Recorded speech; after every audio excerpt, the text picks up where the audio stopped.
समाजवाद को लेकर के बड़ी टिप्पणी की है।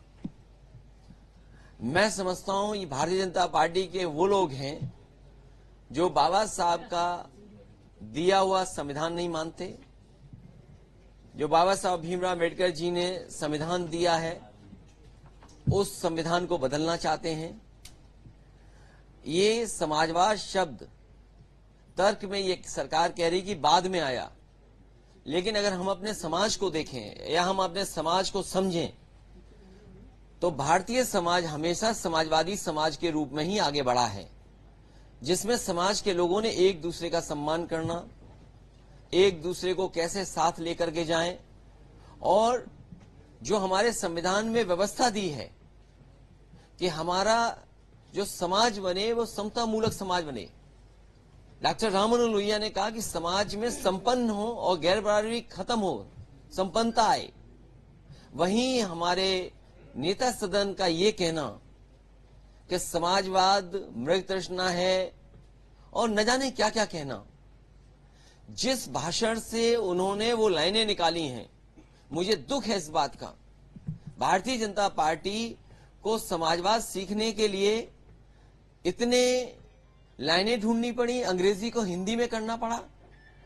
हमें भारत के लोगों को याद है कि अंग्रेजों को भगाने के लिए न जाने कितने लोगों ने कुर्बानी दी है, हमारे न जाने कितने लोग शहीद हुए हैं, जाने गई हैं।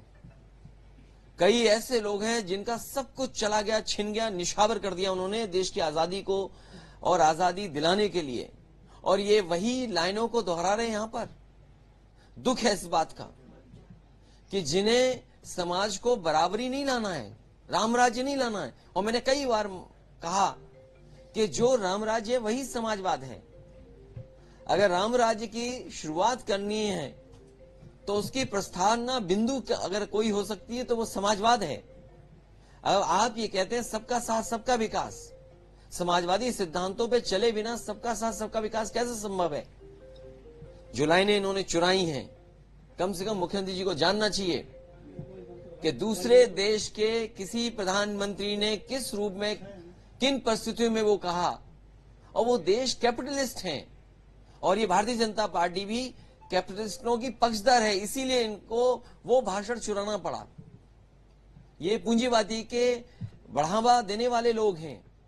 क्या हमने आपने नहीं देखा प्राइवेटाइजेशन कर देना, जो समाज में आखिरी व्यक्ति है उस तक संपन्नता पहुंचे वो नहीं, बल्कि केवल कुछ लोगों के हाथ में पूरी संपत्ति आ जाए, और गरीबों को खुश करने के लिए थोड़ी बहुत योजना चला देना, धर्म के नाम पर उन्हें गुमराह करना, ये रास्ता है। वो समाजवाद के बारे में समझते नहीं है, न जानते हैं, न इस बाबा साहब का दिया हुआ संविधान को ये मानते हैं, न ये डॉक्टर राम मनोहर लोहिया का समाजवाद समझते हैं, और न ही भगत सिंह जी का समाजवाद समझते हैं। भगत सिंह जी और न जाने कितने क्रांतिकारी वो लोग थे जिन्होंने समाजवादी सिद्धांत को पकड़ा।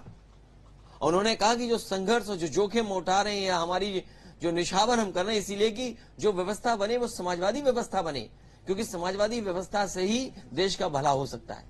सर, उनका ये कहना है कि जाति जनगणना नहीं होगी, जाति जनगणना से जातिवाद फैलेगा। ये वो लोग हैं जो घबरा रहे हैं, वो लोग हैं जो सबको बराबर नहीं देखते हैं, ये वो लोग हैं जो हर एक को हक और सम्मान नहीं देना चाहते हैं। जाति जनगणना हो जाएगी तो कम से कम सरकार को ये पता रहेगा कि कौन जाति कितनी पिछड़ी है, किसको कितनी आवश्यकता है। सरकार अपने पॉलिसी, अपने कार्यक्रमों के माध्यम से कम से कम वहां तक योजना पहुंचाने में कामयाब होगी। आज बहुत सारी जातियां हैं जिन तक तमाम योजनाएं नहीं पहुंच पा रही हैं। ये जाति जनगणना खुशहाली का रास्ता होगा। जाति जनगणना समाज में जो एक दूसरे के प्रति भारतीय जनता पार्टी समय समय पर भेदभाव पैदा करती है, खाई पैदा करती है, वो खाई खत्म होगी। देखिए, ये सुरक्षा देना ये सरकार की जिम्मेदारी है। सुरक्षा व्यवस्थाएं, सुरक्षा का माहौल आम जन में पैदा हो, ये सरकार की जिम्मेदारी है। यहां जितने विधायक इस सदन में हैं, अगर किसी ने सुरक्षा दी है तो वो सरकार ने सुरक्षा दी है। जितने भी लोग यहां पर सुरक्षा मांगते हैं वो सरकार से सुरक्षा मांगते हैं। अगर जान गई है उन बहादुर सिपाहियों के बारे में जो सरकार कह रही है, वो सरकार की जिम्मेदारी से सुरक्षा देना।